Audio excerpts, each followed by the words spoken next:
Hello everyone, welcome to all in one learning. आज की video में हम डिस्कस करने वाले हैं DSSB 2022 जिसकी कुछ न्यू वैकेंसी अभी आई हैं। फ़िलहाल कल ही आई हैं। एडवर्टीज़मेंट 8 के अकॉर्डिंग 632 वैकेंसी अभी लेटेस्ट आई हैं। अभी इस वीडियो में हम इस वैकेंसी जो भी है इससे रिलेटेड सभी डेट्स कि कब फॉर्म भरे जाएंगे, कब तक लास्ट डेट है, क्या कुछ डॉक्यूमेंट आपको चाहिए, क्या एलिजिबिलिटी रहेगी और सिलेक्शन प्रोसेस, बाकी फ़ीस वगैरह और सैलरी भी, ये सारी चीज़ें हम इसमें डिस्कस करने वाले हैं। यानी इन वैकेंसी से रिलेटेड जो भी इंफॉर्मेशन है वो आज की वीडियो में आपके साथ शेयर करने वाली हूँ। तो आइए स्टार्ट करते हैं। सबसे पहले देखिए DSSB होता क्या है, that is Delhi subordinate service selection board, जो हर साल वैकेंसी आती रहती है। अभी जो वैकेंसी आई है वो कुछ टीचिंग भी है और कुछ नॉन टीचिंग भी है, ठीक है। तो दोनों ही वैकेंसी है। कई ये कन्फ्यूज हो रही हैं क्या सीटेट ज़रूरी है, DSSB आ गया मतलब सीटेट होना ही चाहिए।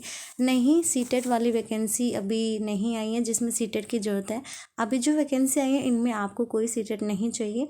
अगर आपका सीटेट क्वालिफाई नहीं है तब भी आप यहाँ पर अप्लाई कर सकते हैं। और सभी जो पोस्ट आई हैं, क्या क्या पोस्ट की वैकेंसी है वो भी मैं आपके साथ डिस्कस करूँगी और किस पोस्ट के लिए क्या एलिजिबिलिटी होनी चाहिए वो सब हम आज बताने वाले हैं। देखिए यहाँ पे DSSB recruitment 2022 a teacher recruitment a very good effect is being seen for all the candidates residing in Delhi. ये सबसे पहले तो अच्छा मौका है कि दिल्ली वालों के लिए जो दिल्ली में रह रहे हैं, ठीक है, residing in Delhi, because Delhi subordinate service selection board department has published A notification on official website in which TGT teachers for language, अब किस किस के लिए, लैंग्वेज, कंप्यूटर, पंजाबी, इन सब के लिए नोटिफिकेशन आया है। और यहाँ पे आपकी इन्फॉर्मेशन के लिए बता दें कि कितनी वैकेंसी आई है, 632 vacancies have been release in this DSSB recruitment advertisement 8 2022। यानी 8th एडवर्टीजमेंट में 632 वैकेंसी यहाँ पे डिक्लेयर की गई है। देखिए अब ये जो एडवर्टीजमेंट है इसमें कौन कौन सी वैकेंसी है उनकी हम बात कर लेते हैं एक बार। सबसे पहले आप यहाँ पे देखेंगे लाइब्रेरियन की वैकेंसी कितनी है, 100 वैकेंसी है। फिर आता है असिस्टेंट टीचर नर्सरी के लिए, उसकी है 4 वैकेंसी, ये सबसे कम है। After that TGT train graduate teacher computer science, यानी कंप्यूटर साइंस सब्जेक्ट में आप अगर TGT चाहते हैं, मतलब TGT लेवल पे टीचिंग में जाना चाहते हैं तो उसकी वैकेंसी है 106। After that domestic science teacher क्या होता है, होम साइंस टीचर, ठीक है, घरेलू वाला, यानी होम साइंस टीचर की वैकेंसी यहाँ पे कितनी बताई गई, 201। और फिजिकल एजुकेशन टीचर, इसकी वैकेंसी है 221, 221 वैकेंसी यहाँ पे आप देख सकते हैं। फिजिकल एजुकेशन की 221 वैकेंसी, सबसे ज़्यादा वैकेंसी फिजिकल एजुकेशन टीचर की है, फिर होम साइंस टीचर की, फिर कंप्यूटर साइंस टीचर की, after that librarian and assistant teacher nursery की।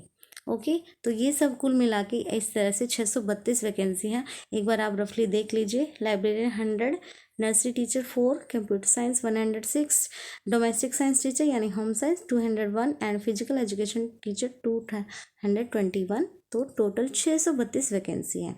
अब इन सभी वैकेंसी की एक एक करके एक बार बात कर लेते हैं कि किसके लिए क्या एलिजिबिलिटी क्राइटेरिया होना चाहिए आपका। सबसे पहले ही मैं लाइब्रेरियन की बात कर रही हूँ। लाइब्रेरियन में देखिए यहाँ पे ये पोस्ट लाइब्रेरियन है, इसके लिए क्या क्या चाहिए आपको, डिग्री फ्रॉम रिकॉग्नाइज यूनिवर्सिटी और इक्विवेलेंट, यानी कि आपको लाइब्रेरियन में है तो उसके लिए एक प्रॉपर डिग्री होनी चाहिए आपके पास कुछ, या फिर बैचलर डिग्री होना चाहिए और डिप्लोमा इन लाइब्रेरी साइंस का एक आपके पास डिप्लोमा होना चाहिए, या फिर उसकी BEd बैचलर डिग्री होनी चाहिए किसी भी रिकॉग्नाइज यूनिवर्सिटी से, और उसके साथ experience of 2 years in library और 1 year certificate in computer application from recognise. एक क्या तो आपके पास 2 साल का एक्सपीरियंस होना चाहिए कि कहीं भी लाइब्रेरी में काम करने का, या फिर 1 साल का आपके पास सर्टिफिकेट होना चाहिए कंप्यूटर एप्लीकेशन का किसी रिकॉग्नाइज इंस्टीट्यूट से। ओके, ये था लाइब्रेरियन का। उसके बाद सेकंड अगर हम पोस्ट की बात करें, असिस्टेंट टीचर नर्सरी में आपको टीचर किया है सीनियर सेकेंडरी लेवल, यानी तो क्लास 12th का आपके पास सर्टिफिकेट होना चाहिए। और उसमें 45% मिनिमम होने चाहिए किसी भी बोर्ड यूनिवर्सिटी से। After that diploma certificate in nursery teacher education, NTT का एक आपके पास डिप्लोमा होना चाहिए। कम से कम यहाँ पे बोला गया नॉट लेस देन 2 ईयर्स, यानी 2 साल से कम का नहीं होना चाहिए। कहीं आप ले लें कि 1 साल वाला एनटीटी का, ऐसा नहीं है। कम से कम 2 साल का एक जो डिप्लोमा होता है वो आपके पास होना चाहिए नर्सरी टीचर एजुकेशन का, या फिर बीएड नर्सरी होनी चाहिए किसी भी रिकॉग्नाइज इंस्टीट्यूट से। Must have passed Hindi at secondary level, 10th में आपके पास कंपलसरी हिंदी होनी चाहिए इस नर्सरी वाले टीचर के लिए। ओके, थर्ड वन की बात करते हैं यहाँ पे कंप्यूटर साइंस टीचर के लिए। कंप्यूटर साइंस टीचर के लिए आपको देखिए यहाँ पे क्या क्या है एलिजिबिलिटी क्राइटेरिया। बैचलर डिग्री इन कंप्यूटर एप्लीकेशन, या तो आपने बीसी किया हो या फिर ग्रेजुएशन कंप्यूटर साइंस में ग्रेजुएशन किया हो किसी भी यूनिवर्सिटी से, जिसमें आपको provided that computer science subject, जिसमें आपको कंप्यूटर साइंस सब्जेक्ट प्रोवाइड किया, मतलब कोई भी बैचलर डिग्री कर रखे हो लेकिन आपका वहाँ पे कंप्यूटर साइंस सब्जेक्ट एक होना चाहिए। Must be study in all the years, यानी सभी ग्रेजुएशन के कोर्सेज में 3 साल में, और या फिर आपने बीई या बीटेक किया हो computer science information technology from a recognise university. और एक और दे रखा है graduation in any subject and a level course from DOE-ACC ministry of information communication technology, यानी कंप्यूटर रिलेटेड अगर आपने कोई भी कोर्स किया है तो उसमें उसके बाद आप यहाँ पे एलिजिबल है कंप्यूटर साइंस टीचर के लिए। ठीक है, यानी वो सब्जेक्ट आपका होना चाहिए बैचलर डिग्री में। फिर बात करते हैं डोमेस्टिक साइंस टीचर यानी होम साइंस टीचर की। इसमें बोला गया bachelor degree in domestic science या home science from a recognise university. Okay, या फिर bachelor education with domestic science home science as a teaching subject. आपका बैचलर डिग्री होना चाहिए होम साइंस में, और फिर बैचलर इन एजुकेशन यानी आपकी बीएड होनी चाहिए home science as a teaching subject, जिसमें आपका टीचिंग सब्जेक्ट होम साइंस दिखा रखा हो, वो ऐसी आपकी बीएड की डिग्री होनी चाहिए, फिर आप इस टीचर के लिए एलिजिबल हो जाएंगे। Last one is physical education teacher. Physical education teacher के लिए क्वालिफिकेशन क्या है? Graduate with bachelor of physical education, यानी आपकी बैचलर डिग्री किस में होनी चाहिए? फिजिकल एजुकेशन में, दैट इज़ BPED और इट्स इक्विवेलेंट। ये सभी एलिजिबिलिटी क्राइटेरिया थे, ये 5 पोस्ट थी, उनका मैंने आपसे डिस्कस कर लिया है। और ये पूरा PDF मैं आपको टेलीग्राम पे शेयर कर दूँगी, वहाँ से भी आप फुली डिटेल प्राप्त कर सकते हैं।